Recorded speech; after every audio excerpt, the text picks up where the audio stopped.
कि बताइए कलयुग में भगवान की प्राप्ति कैसे करें। तो मित्रों, कलयुग में बताया गया है कि रामचरितमानस में भी लिखा गया है कि कलयुग एक नाम अधारा, सुमिर सुमिर नर उतरहु पारा।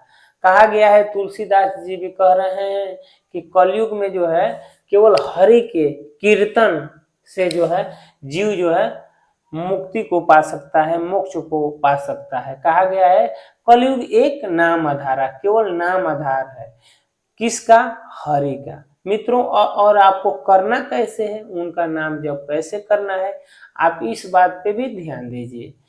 आप जो है जो भी कर्म करते हैं, जिस फील्ड में हैं, जहां भी हैं, आप जो है केवल जो है जो भी कर रहे हैं यही करिए कि वो हरि यह कर्म हमसे करवा रहे हैं। मतलब नाम जप, नाम, उनका नाम लेना है कि जो कुछ हो रहा है मेरे भगवान श्री कृष्ण कर रहे हैं, मेरे नारायण कर रहे हैं।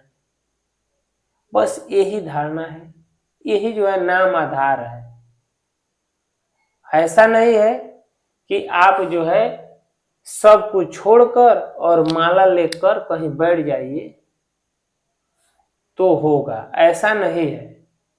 जो सन्यासी हैं उनके लिए वो है, गृहस्थों की बात हो रही है। गृहस्थ कैसे जो है इस भाव सागर से पार होंगे, तो हम लोग जो है उनका नाम कैसे लेंगे।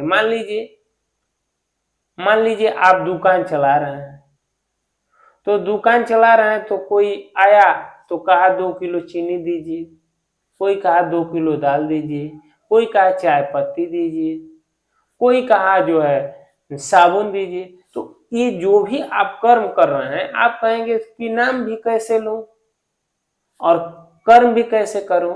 तो मित्रों, नाम के लिए आप, भगवान ये नहीं कह रहे हैं कि आप सब कुछ छोड़ के दुकान दौरी बंद करके आप जो है बैठ जाए।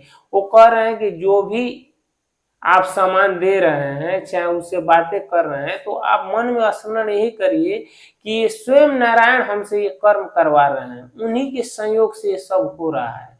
बस उनका स्मरण यही करना है। अहंकार नहीं करना है कि मैं दे रहा हूं, मैं इतना कमा रहा हूं। बस उनका नाम जो है रहना चाहिए। यही जो है इसी बात को जो है कहा गया है कलयुग में कि कलयुग एक नाम आधारा। बस उनका नाम रहना चाहिए। ये सबसे बड़ा जो है तपस्या है, सबसे बड़ा जो है ध्यान है। इससे बड़ा जो है कुछ है ही नहीं है। आप जो है जो समझते हैं कि केवल हरे राम करते हैं बैठकर, अच्छी बात है, करिए, लेकिन ऐसा नहीं है कि अपने कर्मों को छोड़ दीजिए। भगवान कहते हैं आप कर्म करते रहिए, आप जो है कर्म करते रहिए और उसमें मेरा स्मरण करिए। और ऐसा आपके अंदर होना चाहिए कि जो कुछ हो रहा है, जो कुछ होगा और जो कुछ मैं कर रहा हूं, ये सब भगवान हमारे नारायण कर रहे हैं, तभी ये सब संभव है।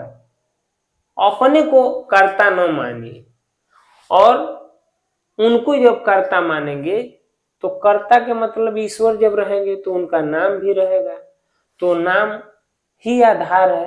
तो कलयुग में आप जो है ऐसे ही ईश्वर को पा सकते हैं, दूसरा कोई विकल्प नहीं है। और इतना आसान है, कोई कई वर्षों की तपस्या नहीं है, हजारों लाखों वर्षों की तपस्या नहीं है। आप जिस क्षण, जिस समय इसको अपने जीवन में ढाल लेंगे, जो भी कर्म कर रहे हैं, बस यही समझिए कि मैं नहीं, स्वयं ईश्वर मुझसे कर्म करा रहे हैं। बस यह नाम याद रहना चाहिए कि ईश्वर कर्म करा रहे हैं। तो यह नाम जपते जपते जो है आप भवसागर को पार कर लेंगे। कोई आपकी स्तुति करने लगा, प्रशंसा करने लगा, तो आप यही सोचिए कि भगवान ये आपकी ही कृपा है। अगर कोई आपको आकर अपमानित करने लगे, तभी भी आप जो है यही समझिए कि वह नारायण की ही लीला है। प्रभु हमसे परीक्षा ले रहे हैं कि मैं विचलित होता हूं कि नहीं। जब स्तुति कर रहा है तभी भी प्रशंसा करने लगता है, तो आपको लगता है कि हम तो बहुत बलवान हैं या धनवान हैं, अहंकार छाने लगता है, प्रशंसा करने लगे, तभी भी समझिए कि मालिक हमारी परीक्षा ले रहे हैं। अगर कोई अपमानित आपको करने लगे, तभी भी यही सोचिए कि ईश्वर ही परीक्षा ले रहे हैं, उसमें भी उनका नाम नहीं भूलना चाहिए। ये क्योंकि परीक्षाएं हो रही हैं, कोई अपमानित करेगा तो आपको क्रोध हो जाएगा, उसको मारने लगेंगे, तो कहाँ आपका धैर्य रहा, कहाँ आपकी भक्ति रही। अगर कोई प्रशंसा करने लगा तो आप जो है इतने फूले नहीं समाते हैं, अहंकार इस बात की हो जाती है कि मैं सबसे अच्छा हूं, सभी हमारा नाम लेते हैं, सभी हमारी स्तुति करते हैं, हमारी बड़ाई करते हैं, इसलिए करते हैं कि मैं वैसा हूं। तो मित्रों, इसमें जो है बंधन हो जाएगा और आप इस भवसागर में फंस जाएंगे। तो इसीलिए जो है इसी बात को जो है गीता में भगवान श्री कृष्ण बता रहे हैं। जो मैं बता रहा हूं ये सब गीता में इस तरह से बताया गया है, मैं अनुभव किया हूं कि ऐसा ही भगवान समझाने का प्रयास किए हैं। मित्रों, यही बात जो है तुलसीदास जी भी कलयुग एक नाम अधारा, कलयुग एक नाम अधारा, सुमिर सुमिर नर उतरहु पार। ऐसे सुमिरना है। आप जो कुछ और धारणा बना लिए हैं कि इस तरह से सुमरेंगे, तो वह धारणा आप छोड़ दीजिए, ऐसे सुमरन करिए। ऐसा नहीं कि हम क्या करूं महाराज जी, हम तो दुकान चलाते हैं, हमें टाइम ही नहीं मिलता है, कब उनका नाम ले।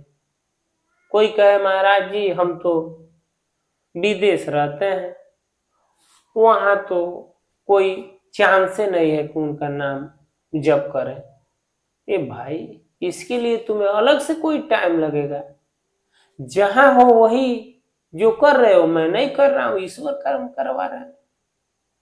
यही तो सबसे बड़ा नाम जप है, इसमें कोई अलग से तो कुछ हो नहीं रहा है। भगवान ये गीता में बता रहे हैं कि बस जो कर रहे हो, खा रहे हो, पी रहे हो, सब यही मानो कि मैं नहीं, ईश्वर कर्म करा रहे हैं, तो ना बंधन होगा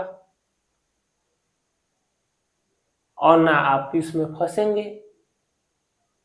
तो मित्रों, आपने सुना, देखा, समझा कि कैसे जीव जो है अहंकार करके फंस जाता है, और कभी कभी वही जीव अहंकार में जो अपने आप को ईश्वर मानने लगता है, कभी टूट जाता है तो जीरो मानने लगता है अज्ञानता के कारण।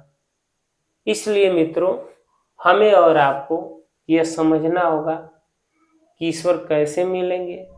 तो नाम जप से ही मिलेंगे। तो नाम जप कहा गया है तो लोग इसका अर्थ और लगाते हैं। नाम जप आदमी करे तब ना, नाम जप का तो वो अलग ही मतलब निकालता है कि हम कहीं बैठ जाएंगे कोने में, माला लेंगे तभी जपेंगे। ऐसा नहीं है कि माला आप लेंगे तभी जपेंगे। जिस फील्ड में, जिस जगह है, जिस स्थान पे है, जिस देश में है, जिस समय में है, सब कुछ ईश्वर के द्वारा हो रहा है। यही नाम आपके अंदर होना चाहिए, तो सब कुछ हो जाएगा। अलग से आपको कोई समय निकालने की जरूरत नहीं है। ये पूरे संसार को आप मानिए कि वासुदेवमय है, शास्त्रों में भी कहा गया है। और ये सब जो कुछ हो रहा है ये भगवान लीला कर रहे हैं, तो हम आसानी से इस भवसागर को पार कर जाएंगे। यही नाम जब हमें और आपको करना है। मैं अपना अनुभव बता रहा हूं, जो हमने भगवत गीता पढ़ी है और जो भगवान ने समझाया है, वह